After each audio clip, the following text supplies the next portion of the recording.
ஈரோடு தொகுதி அதிமுக வேட்பாளர் அசோக்குமார் தொகுதிக்குட்பட்ட நாடார்மேடு, மூலப்பாளையம், கொல்லம்பாளையம் பகுதியில் பொதுமக்களிடம் தீவிர வாக்கு சேகரிப்பில் ஈடுபட்டார்.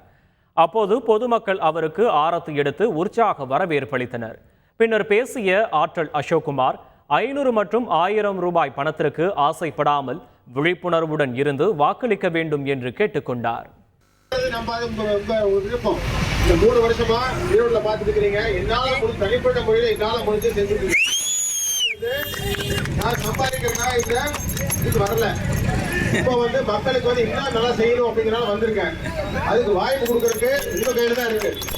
கடைசியா என்ன ஆகுது, அந்த ஒரு நாள்ல அவங்க பரிசு பொருளோ ஒரு 500 1000 கொடுத்து உங்களை ஏமாத்திடுறாங்க. அது அந்த ஒரு நாள் அந்த இது நம்பி நீங்க என்ன பண்றீங்க, 5 வருஷத்தோட உங்க நிலத்திட்டது எல்லாத்தையும் தொலைச்சிடுறீங்க.